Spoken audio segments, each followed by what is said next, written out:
In 2026, you can play a good World Cup and still lose the trophy because you didn't read the fine print, not because you got outplayed, not because your striker forgot how to shoot, because the rules and the format are changing in ways that reward the sharp teams and quietly punish everyone else. And if you think this is just more teams, more games, nope, that's the trap.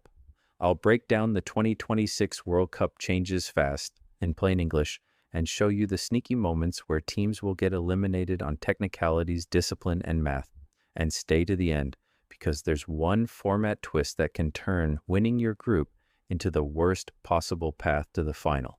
Section 1. The 48-team trap. The 2026 World Cup expands to 48 teams. Sounds fun. More countries, more stories, more underdogs. But here's where it gets interesting. This changes the entire survival math. Instead of 32 teams and a straight sprint, it's now a longer obstacle course, and the champion will likely have to win one extra knockout game compared to the old format. One more do or die night. One more chance for chaos to show up uninvited. In theory, the best team should still win. In practice, the best team has to be the best for longer, with less room for one bad half. That's not more football. That's more ways to get knocked out. Section 2. The round of 32 equals the new banana peel. The biggest competitive change is the extra knockout round. Before, once you survived the groups, you were in the round of 16.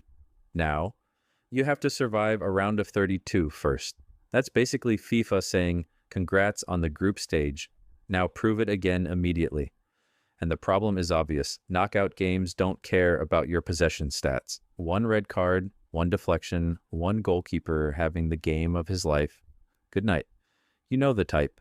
A big team starts slow, planning to grow into the tournament. This sounds simple. It isn't. Because that slow start now runs straight into an extra elimination match before you've even warmed up. Section 3, third place teams and the nightmare of just get through. With 48 teams, more teams advance out of the group stage than people think. That creates a very specific disease. Teams playing not to win, but to qualify. And that's where teams will accidentally lose the trophy. Because when third place qualification is on the table, coaches start doing group stage calculus. Rest a star, take a boring draw, lose by 1 instead of 2. Very businesslike. Except the business plan has a catch. You can qualify and still be punished.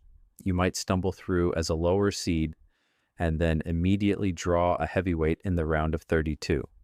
Meanwhile, another team, playing braver, gets an easier side of the bracket, in theory. Anyone can beat anyone. In practice, anyone can get sent home because they tried to game the system. And yes, you can end up staring at tiebreakers. Goal difference. Goals scored, head-to-head. And if it goes far enough, it can come down to discipline. That's right. Who got fewer cards? Imagine training for 4 years, and your tournament ends because your right back argued with a referee in the 89th minute. Beautiful. Section 4. Discipline will matter more than ever. Here's the part nobody wants to talk about, because it's not interesting. Cards. The longer the tournament, the more dangerous yellow card accumulation becomes.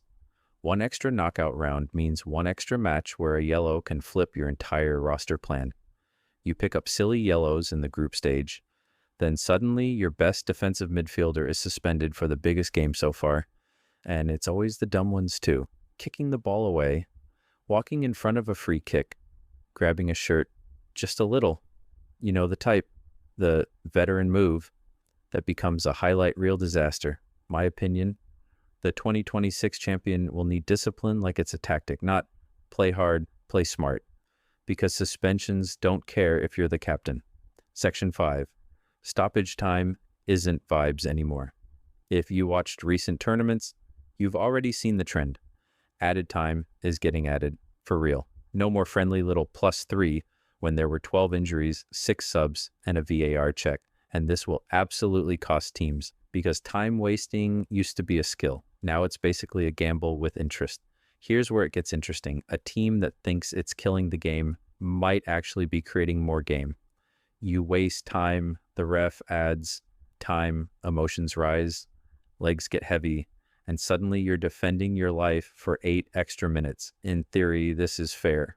In practice, it's brutal. Late goals will spike, comebacks will spike, and teams that protect a lead like it's 2010 are going to get punished like it's a new sport.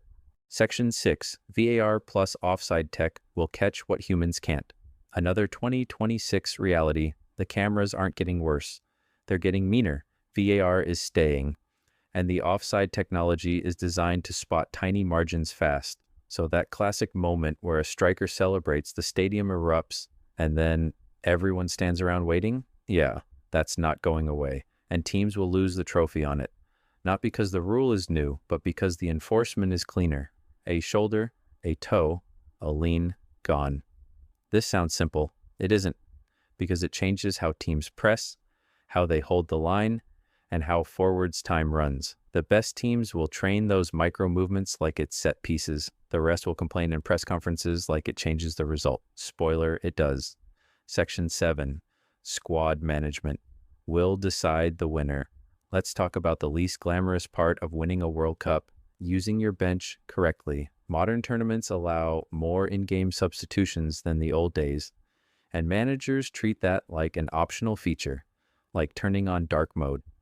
But with an extra knockout round and a longer path, you cannot play the same core 11 every match and expect them to survive. Fatigue doesn't show up like a big injury. It shows up like one late step, one missed runner, one lazy clearance, and then you're down 1-0 in a knockout game. In theory, stars win tournaments. In practice, depth wins tournaments. The 2026 champion will look less like the best starting 11 and more like the best 16 players used at the right moments. And if you're the coach who waits until the 88th minute to make changes, congratulations on your early flight ending. So yeah, 2026 isn't just more teams, it's more traps, more math, more discipline tests, more moments where one tiny decision becomes the reason you don't lift the trophy. Remember what I said at the start? You can play a good World Cup and still lose because you didn't read the fine print.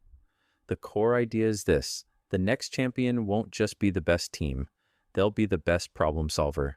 So what do you think wins 2026? Pure talent, or the team that adapts fastest to the new format and the new pressure points? If you want more breakdowns like this, fast, simple, and a little ruthless, hit subscribe.